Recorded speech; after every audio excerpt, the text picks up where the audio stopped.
helping young people with developing skill sets that can truly help them with their career as well as their entrepreneurial journey.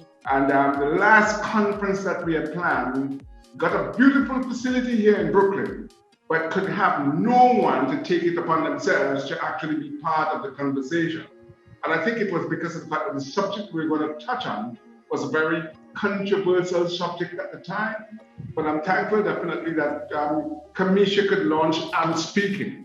I like the fact definitely she used that little clip from your vice president now, who actually said to the former vice president, Mr. Vice President, I'm speaking. A lot of times we don't listen as men because of the fact that there's a tendency as men to it's not that you're disregarding women, it's that the tendency, because of the fact that it's a patriarchal society, we think definitely we could only listen to our women when they're screaming at the top of their voices. I was just reading an article just about a week ago, and that article talked about the fact that there's only now one Black woman among 500 companies at the top. Just about 10 years ago or 12 years ago, there were about 5 of them. Ursula, Miss Nui, and a couple others that I could have named. Okay? Karen Bartz and a couple other people. Now there's only one among the Fortune 500 companies. We are saying definitely that we've got to change that narrative, because it's not that the women are less smart than anything else, but they've actually proven that the only time that they seriously think about them is when the company's in trouble. If the company's in trouble, put a woman. Okay? Most of these women have actually succeeded in turning companies around. So all the companies that I know, like Pepsi, when it was in trouble, they put Miss Nui in. She was Indian from India, grew up partly in the United States, but she changed that whole thing around. You're all these powerful things.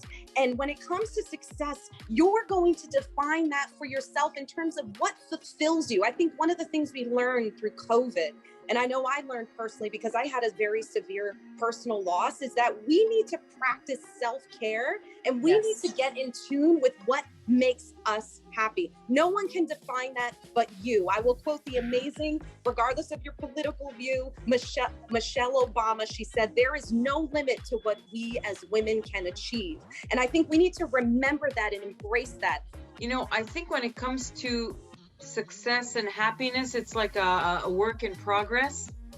And I think that it means so many different things within the context of our lives, you know, because, you know, as women, we not only have ourselves, we have our children, perhaps, you know, our husbands or partners, whatever. It's like, it's a lot. And we have our careers, we have our own hopes and dreams and goals. I think it's very important as women that we love ourselves.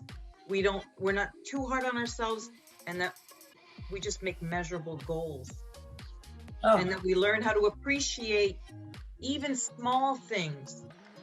But that's how you're going to get to be happy, and that's how you're going to get to appreciate your own successes and victories. So that's what I strive for every day.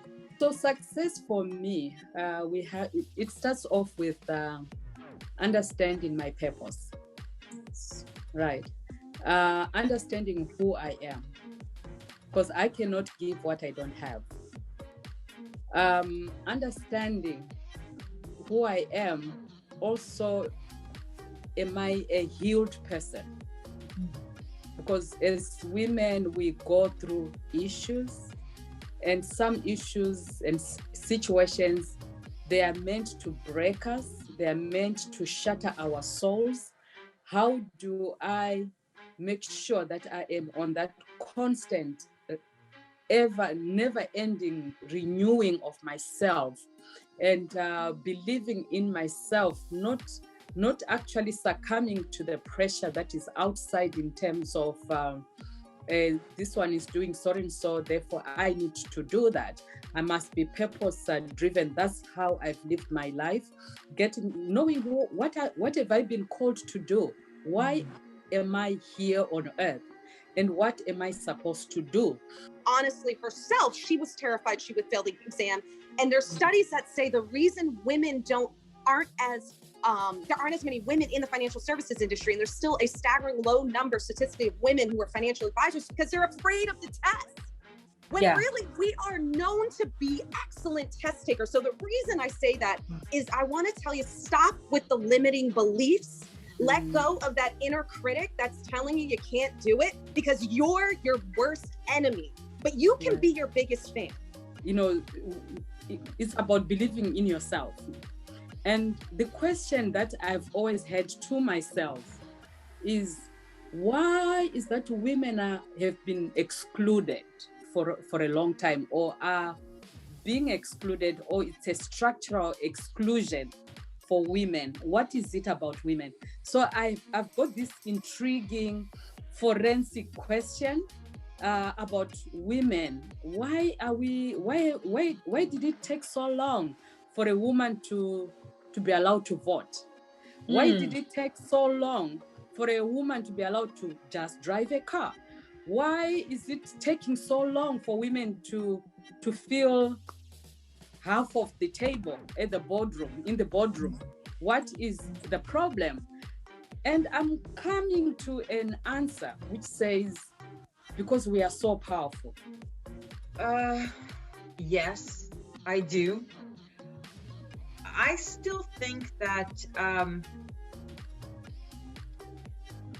men want you to do it all while looking like a Victoria's Secret model. Without the quote. But do you guys know the quote? If you want to go fast, go alone. If you want to go far, go with the team or go together. Right? Mm-hmm. I'm going to repeat that. If you want to go fast, go alone. If you want to go far, go with the team, go together. What is up with the lack of support for a partnership? It's supposed to be a partnership, you know, whether you're in a relationship, whether you're in the workplace. So I'm trying to understand where all that competitive and nature is coming from. How do you pull yourself out of professional ruts? Is there a grace period, or how do you actively practice sort of dismantling whatever problem you have, or do you sort of work over it? I find that women are sort of, like we were talking about, we have all of these challenges and loads on our shoulders that sometimes we have to push through, and I think we can all agree that sometimes that may not be, you know, the most conducive to our healing or productive for our work. So, but you know, if that is a method, I'm happy to hear. But how do you approach professional ruts? Because everybody has got a spirit. The problem is when there's a disconnect, then you are just floating here, your spirit is here, so spiritual intelligence is very important. And we've got to be able to encourage a lot of the female who are listening to not be afraid of challenging what we call the stereotype. Asking God for help on my journey through that day. Right. So that I can be the best person that I can be that day, as a mom, as an employee, as how I'm going to treat myself. You know, we kind of mentioned it, but I was watching my virtual church like regularly, and I was really in tune with practicing gratitude. As soon as things start to go a little more back to normalcy, I kind of fell off on that. And actually, I'm glad Natasha said that, because it gave me an awakening just now that I want to get back to it. So thank you for that. If you think you are too small to make an impact, you haven't spent a night with a mosquito. This is an African proverb. So I just want to say you do matter, and there is something great in you. Believe in yourself. So this great conversation, I am speaking, and let us continue to use our voice and amplify those voices for the greater good of humanity. I thank you so much for being a part of this conversation.